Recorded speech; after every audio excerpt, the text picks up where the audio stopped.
Welcome to Business Talk here on Business Tech, South Africa's #1 business news website. And it's time to talk about how one goes about leading a high-profile global wealth management business. It's certainly not for the faint-hearted during times like this with all the market volatility that we're seeing. I was chatting to Nick Holland the other day, who's now running a wine farm in Franschhoek. He says, Michael, you don't want to be running any business. You just can't make decisions with any conviction. And we know the average CEO tenure in wealth management is just over 4 years. And that's why it's so interesting that my next guest, Andrew Moller, CEO of Citadel, is going on his 10th year as CEO. That's a remarkable achievement under very trying circumstances, as we know in South Africa over the last 10 years. And he's managed to grow assets under management by a whopping 250% since 2013. Andrew, welcome. And I say chapeau to you, doff of the cap. Thanks, Michael. Thanks very, very much. Now, there's no one-size-fits-all approach to leadership, especially through difficult times. And most Cs only really survive, on average, as I said, just over 4 years. You've had longevity. You're now in your 10th year as CEO, as well as 23rd year at Citadel overall. What do you think has led to your longevity? How have you managed to achieve this when so many others have failed? Well, I think the first thing is I don't think many others really want to, and I think that's in it. But seriously, I think that every CEO has their own unique style of what works for them and for their shareholders. And when I got the opportunity to take over the role of CEO at Citadel, the business was going through a type of restructure, a refocusing. And I had previously been appointed in the role of head of wealth management, just a short 18 months prior to this. So I had initiated and started certain strategies that when the move came to the role of CEO, I wanted to keep still involved. So I requested the shareholder, and thankfully they acceded to it, to allow me to keep some sort of line function in the business, so I could follow through on these strategies that I'd started. And I also think that a business like ours, which goes to market and competes primarily on client centricity and relationship, it's not always possible, but it's important to have the ultimate custodian, if you will, of brand and reputation, which normally sits with the CEO, being directly involved to a certain degree in the day-to-day operations of a business to experience, certain things firsthand. It's not always possible, but gratefully, our business model lent itself to this. So yes, 10 years later, I'm still in the role. And I also think, just as an aside, that certainly assists is, having been with the business for as long as you mentioned, it's not only myself, a lot of my colleagues that started the business with me are still around. And, we've collectively learned from the failures and successes of the business. So there's a lot of history. So, our decision-making is probably a little bit more quicker. It's become a personal journey, I suppose, for a lot of us. Yeah, when you talk about strategy execution, you can take a very bland approach and say, well, we've got Robert Kaplan's balanced scorecard and you can tick off things. But I think what you just mentioned now is the differentiator for me. If it becomes a personal journey, if it's something you, your colleagues and your team really buy into, then you'll run through walls to develop that client centricity that is so critical in the wealth management game. And I'm going to come to where you see wealth management going, because I think there's going to be a changeover. We're seeing some attrition, some books aging, and I'm sure there's going to be lots of consolidation. But before we get to that, to grow AUM by 250% since 2013, what would you pin that impressive growth down to? If you were to distill, I know it's a very complex area, but distill it into a few key ingredients that led to that impressive growth. Yeah, Michael, there's a number of levers, I think, that contributed to this. But I think there's three main factors from a Citadel perspective. Firstly, the acquisitions of various sizes that we've made over the past 8 years has undoubtedly, contributed. About 8 years ago, we realized, like most businesses do when they were in the same sort of their business cycle or their S-curve of growth, that we couldn't satisfy our growth expectations on organic growth alone, the way that we've been doing things for, let's say, the previous 17, 18 years. And then we would have to complement our growth strategy through very, small tactical acquisitions of businesses that were very similar to our own. And since then, we've successfully 7 transactions, which importantly has not only added to the growth of our AUM, which a lot of people think is the main rationale for going and acquiring new business, but we've also acquired some excellent and skilled advisory sets and teams into our business that in and of themselves, have contributed to the growth strategy of the business. Secondly, I believe that our high client retention has been a massive contributor. A lot of people realize that we have a 98% client retention rate unerringly over the last 7 to 8 years. And client retention for us is very much of a growth strategy. And what I mean by that is that, we grow our share of wallet of our clients consistently, over the years. So client strategy and retention for us is not just about, battening down the hatches, but it's really the culture of referrals that we get from servicing and continuing to deliver on our promise to our clients has provided a strong foundation for the business, which allows us to look forward and, embark on new initiatives with confidence. And lastly, the obvious one is that we've strongly participated, in the markets over the past few years, which has, just grown the asset base in and of itself. As part of our process, our asset management team is very focused on scenario planning that allows us to identify investment opportunities through most volatile market cycles. And I think those 3, high-level reasons are what has allowed us to show this type of growth that you mentioned. And a lot of that also boils down to being able to embed those acquisitions effectively within the broader Citadel culture. And, that takes time and effort, and I'm sure it was slightly harder to execute on during the COVID period. It's one thing that I've come across almost without fail. Every business leader I chat to says culture and that kind of intangible secret source of culture has been very difficult to do remotely and via Zoom and Teams. If you look at why Citadel stands out in a very competitive marketplace, what would you say are some of the keys that have led to that high client retention at over 98%? Because that is remarkable given that it's been so difficult to show consistent returns in this market. And I'm sure there are many who might be chasing the next, what they perceive to be top wealth manager. You've remained consistent. So how is that? Yes, Michael, when I look back over the last 26, 27 years of the business, I think that there's one single encompassing reason, and that's got to be focus. Our ability to have focused alone on what we believe we're good at and what our differentiators are, and not trying to create the next big thing for Citadel, but really just understanding what it is that we do well and being allowed to refine and perfect those points of differentiation, I believe it's certainly contributed to our success. There's not many businesses that are 30 years old that get up every morning and do exactly the same thing that they do when they first opened their doors. And I believe that this is a luxury that not many businesses are afforded. And it comes, in part from having not only a strong team and a focused team, but from having shareholders that get and understand your business and allow you to focus on what you as a management team believe are your core differentiators and strengths. As consolidation in the industry takes place, there are increasingly a number of our competitors that say that they do what Citadel does. And in fact, they do what we do. But importantly, unlike us, it's not all they do.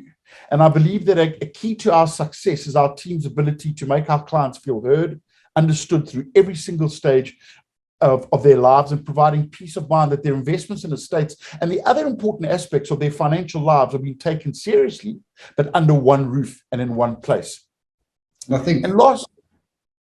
No, I was just going to pick up on that point, because I think it's an often underlooked point. When you talk about wealth management, you're not just talking about the economics of personal stockbroking that collapsed over the last 10 years. And we saw many stockbrokers spending the decade morphing into financial and intermediary services regulated wealth managers. It's about having this relationship with the individual, me, the next person on the street who's worried about their retirement, they want to put something away for their children, they want to build a legacy, whatever it is. and to guide them through what have been very, very difficult and choppy waters in South Africa in particular, where it does seem like, the next headline is going to send us over the abyss. So much easier said than done. What was your final point? So the final point I just wanted to bring it back to was the actual structure in our business model. It's what we call in the industry a fully vertically integrated wealth management offering. And by what it means is that, we try best to own or control all the services that we believe a client needs as part of an holistic financial plan. And what that brings to the relationship with clients is, importantly, long-term sustainability, which is crucial when you're going out and wanting to build long-term relationships with clients. Clients don't want that type of volatility in their providers. But it also brings a significantly higher degree of flexibility and quick turnaround times when making decisions, and particularly in the times we find ourselves now over the last 36 months and all the volatility. So I think that that's also one of these more nuanced but importantly strengths of the business that differentiates us. That vertical integration is critical. And at a time when we're seeing digital upend everything through COVID, as I said earlier, doing everything remotely, it was difficult to build culture. Then we, before COVID, had the rise of robo-advisors, and that was the next big thing. And I remember everyone saying, the robo-advisors are going to take over. And some significant money was invested in robo-advice algorithms and bots. A lot of that wasted, if you look back on it, because robo-advisors perhaps haven't been as effective as many had thought. It just shows you it's a high-touch, personal trust game. What do you envision as being the next big trend in the world of investments for 2022? Well, currently the big trends in world investments, if I had to single out one for the long term, is no doubt ESG. Sustainable investing is certainly a big trend, and we're picking it up a lot in our client base. Requests for the information around your ESG policies, and particularly in your younger set generation, what we would call in the industry the accumulators. These are important areas for them to engage with and understand before they enter into a relationship with you. But in the shorter term, however, the global geopolitical tension and the uncertainty of the war has certainly rapidly changed these ESG and automation to, addressing things like inflation headers and commodities, which is where we find ourselves in the short term. And I would say that when chatting to our investment team, the trends that are currently keeping them occupied and busy over the next 12 to 18 months, is inflation, central bank policy, potential for, material growth slowdown, risk of recession. Those are the type of trends that are informing their shorter term investment decisions. It certainly speaks to maybe a far more defensive positioning through this part of the cycle, where it's a return of your capital rather than return on your capital in terms of calibrating expectations. And ESG is a huge theme, and I see it from my vantage point. I think there's still a lot around the taxonomy that needs to be sorted out. What is ESG? Does an ESG defense company become good if it's on one side of the fence or the other? How are we managing the so-called just transition? Because we clearly can't just flick over to renewables overnight. Is it about helping the brown become more green, and how do we do that? So within that, lots of opportunity. What do you see on the other side as some of the biggest hindrances in South Africa's investment space right now? Well, the one of the top, and it's an obvious one, but you cannot not mention it in order, of preference, is Eskom, and the effects that Eskom is having on our energy supply and energy certainty. So that's one that I would single out. Other ones such as the logistical networks, from rails to harbors. We've recently, as a country, been ranked, in the bottom quartile compared to our global peers on that type of logistics efficiency. Another one which has been around for a while, but it certainly needs addressing, is ease of doing business. Just cutting out the red tape, and whether it's from registering a company to paying VAT to employing staff, that's certainly something that our sectors experience difficulty in. And then lastly, just general policy uncertainty, making of policy and when is it going to be enshrined and when is it going to be finalized? There are, those I would say are the top four things that are hindering the investment decision in space right now. I need to get Sipho Nkosi onto my show. He's been tasked by the president to cut through red tape inside the presidency. He's a former CEO of Exaro. He understands the mining space extremely well. We recently had the first quarter GDP numbers. It was nice to have a beat. But the one, if you look at the good, bad, and the ugly, the bad and the ugly was certainly mining. I mean, during a commodities boom, we see mining really a drag on first quarter GDP. And again, to your point, if you can't keep the lights on, if you can't ship and rail the stuff you're digging out the ground, out the country, well, then we're shooting ourselves in both feet. So hopefully we can continue to see some improvements in those areas as well. Now, if you're watching this, Andrew, and from your vantage point, and I don't know how often you actually roll your sleeves up and get down in the trenches and give advice again, because I'm sure that's where you started your journey. Could you just give us some basic advice? If you're a South African looking to begin your first investment journey, I've just started working, thankfully, and I've got my first investment, my first paycheck. What do I do? Where do I start? Yeah. No, I mean, this is vital, and this is certainly accords with the strategy, I think, of most wealth management businesses, is going down the line, getting that bell curve of your client's average age a lot more to the left. So there's two main pieces of advice, Michael, that I would give anyone starting out. The fact that you're starting your journey now and that you're young means that you have time on your side, and never, ever forget or ignore the power of compounding. They say it's the only free lunch in investing. So it doesn't matter how insignificant you might feel the amount is that you're putting away, or how small the amount is. The advice is, don't forget compounding, and I promise you it will make a difference in the later years when it counts. The other generic piece of advice that I would give somebody starting off is simple. It's 4 words. Live within your means. That's the beginning and end of most financial plan success or failures. But thereafter, practically, in our experience, we find that busy people, and it's young people might be in some senses more busy running around doing different things, but they tend to neglect themselves. And, I would say to a young person, run your personal finances like a business. Make a profit, I would call your savings, and take money off the table from now to now.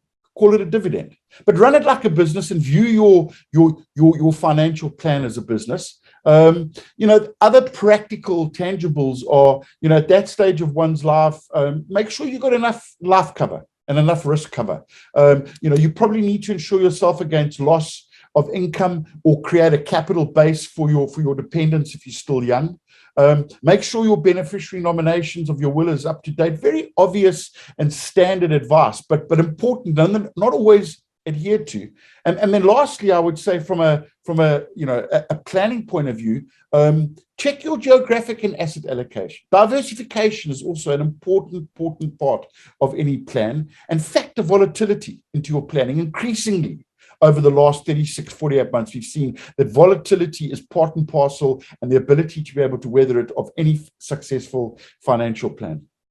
So many pearls of wisdom, so many gems in that, and such good advice as well. Diversification. I happened to buy some China ETFs just as we were going into the wrong part of that particular cycle. But I said to myself, it's because I want diversification. We're starting to see China rise as their concerns around the rest of the world, and it is so important to live within your means. Otherwise, you're not going to be able to put away that little bit to start saving and investing. I know everyone says, well, we can't invest or we can't save because we don't have enough. You can find enough if you take that advice and you treat your personal finances like a business. Andrew, you've certainly done a great job over the last 10 years, 23 inside Citadel. And I'm just going to ask you one last little cheeky question. Do you think you've got another 10 more? No, not unless it's necessary. No, I've just turned 56, and I've got definitely enough petrol in the tank for another 4, maybe 5. But outside of that, by choice, I think it would be time to let someone else step in. Time for the young bulls. Andrew Moller, Chief Executive Officer at Citadel, sharing his remarkable journey with us here on Business Talk, only on Business Tech.